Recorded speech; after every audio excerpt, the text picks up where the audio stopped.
Dear Z, my girlfriend was sexually abused when she was a little girl, and lately she's been very emotional. She won't let me kiss or touch her, and I find her crying all the time. I love her so much, but I don't know how to help her. I want to be supportive, but it's taking its toll on me. She's been to therapy once that I know of, but she said it didn't work. Is there anything I can do? Sincerely, Knight in Dull Armor. Okay, Knight in Dull Armor, thank you for your letter. My advice to you, if you are listening, you have to be sensitive to the changes that she is going through. It's tough when a woman has been violated. When anyone has been violated, they are weakened. They have a problem with trust.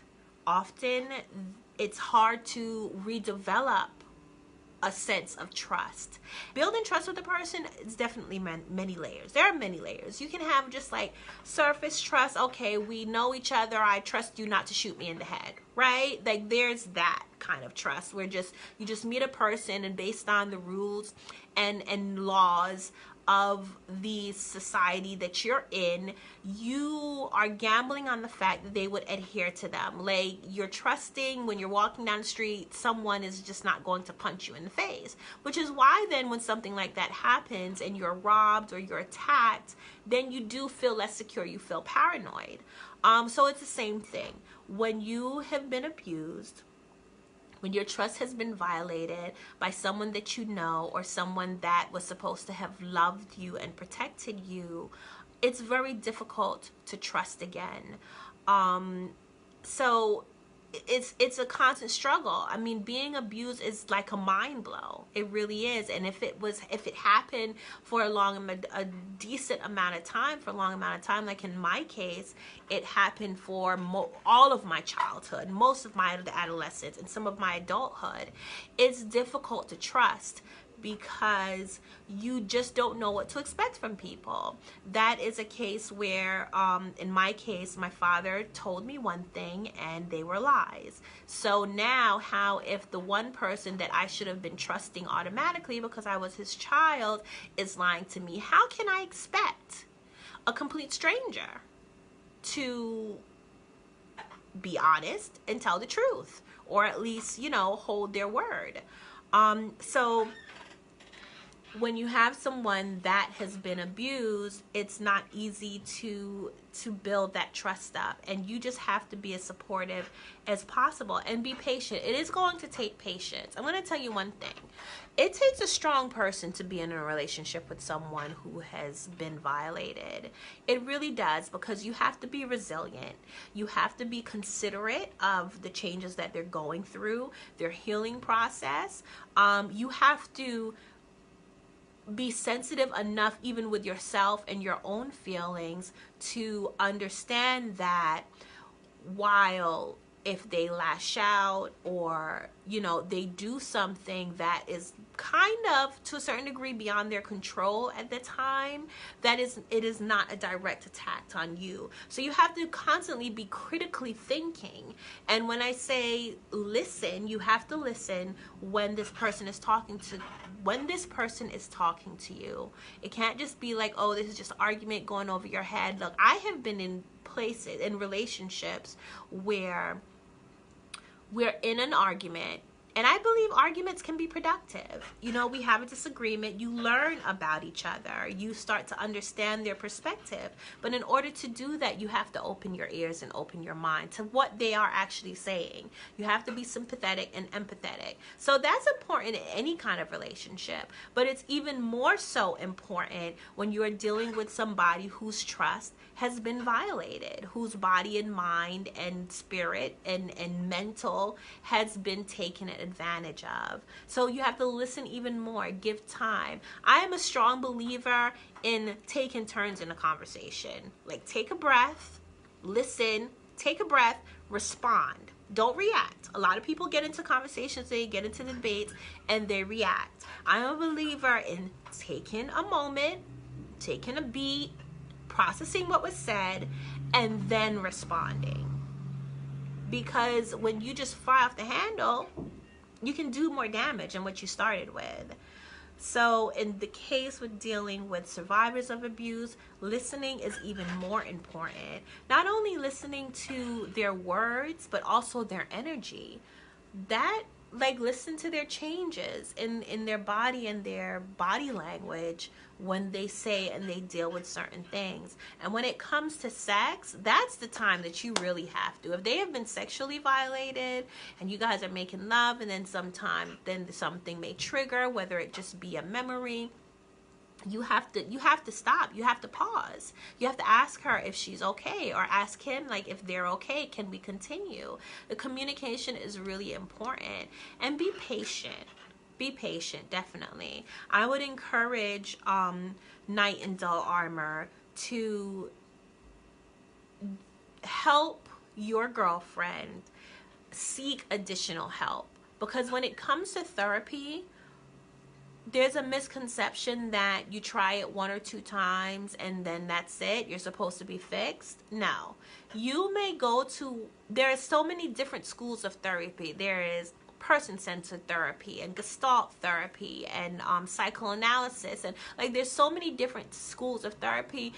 Each one doesn't work with everybody. Sometimes a person needs a combination of different types of therapy. Sometimes they may have tried one type of therapy and they really need another type of therapy. Sometimes a therapist and that person just didn't mesh well. I had a therapy session one time, and the lady, I spoke to her about the things that happened to me. I was talking about how I had lost someone that I was in love with. He passed away, and I felt extremely alone. Like when I was with this man, I felt like he was it. Like he was the one. There were other challenges like in the way, but as far as our connection, our spiritual connection, I was just like, this is it. This is it. If there's such thing as a soulmate, this is my soulmate. So when he died suddenly, I was devastated. I felt like that was it. It was over. My soulmate was gone. There was no way that I was going to ever find someone like him again. And I became slightly depressed, and I didn't understand why. So I can tell you that everything that I just explained, as far as me feeling like I would never find anyone like him again, I can tell you that now. But I did not learn that until I had a breakthrough with my counselor. She asked me a question, very simple question. What would you like to achieve?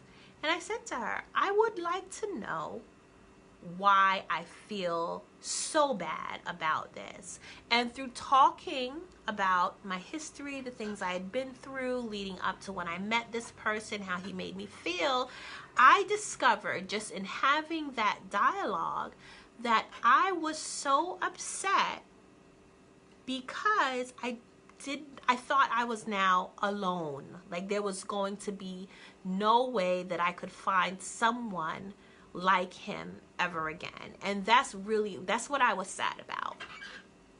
Now, unfortunately for me, after hearing what I've been through and the progress that I had made up to that point, and at the time I was in college, after the session, she says, okay, I'm going to take my professional hat off now. And then she started asking me all these things, if I could come speak and blah blah blah, so on and so forth. So needless to say, I didn't go back to her because I felt like she could have waited till the next day. Like I started feeling like, well, she wasn't even listening to me. But I did have a breakthrough. It was beneficial. So, but I did not go back to that particular person. So that is my example of finding the right therapist may not just happen automatically. You may sit, and that's why they have intakes. You sit, you have an intake, and you know, you fill each other out, maybe have a couple of sessions, and if it doesn't really work, you don't really vibe, then you try someone else. And I know it can be daunting. You know, prayerfully, you do find someone on the first and second try. But the fact of the matter is, there is a lot more going on between two people talking than what we see and hear. There is all kinds of energies going on, so many more things to take into consideration when opening up to somebody than just the licenses that they have hanging on the wall. So, again, knight in dull armor, recommend to your girlfriend that she should try another therapist. And the expectations is not, this is not a quick fix. I'm sorry to say. Well, I'm not sorry to say. It's just not a quick fix. You know, they say like when you gain weight, it took time for you to like become overweight, so it's going to take time for you to lose the weight. Well, when you think about being violated, especially like if you're being raped, it's so traumatic that it happens quick, but it could take a lifetime to get over. And if that person is not actively focused on their healing process, it could take even longer.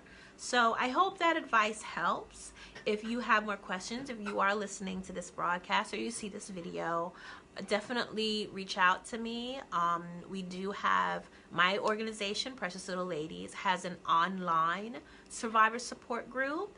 It's facebook.com/groups/PLL survivor support. And it is a private group where we have a mixture of survivors and professionals. And ultimately, it's my survivor support group that I conduct in East Orange once a month online. You know, it's a space where you can share what you're going through and get advice and support and help from other people that has been there as well. So, you know, it's a good thing. So you can try that to start. And we're working.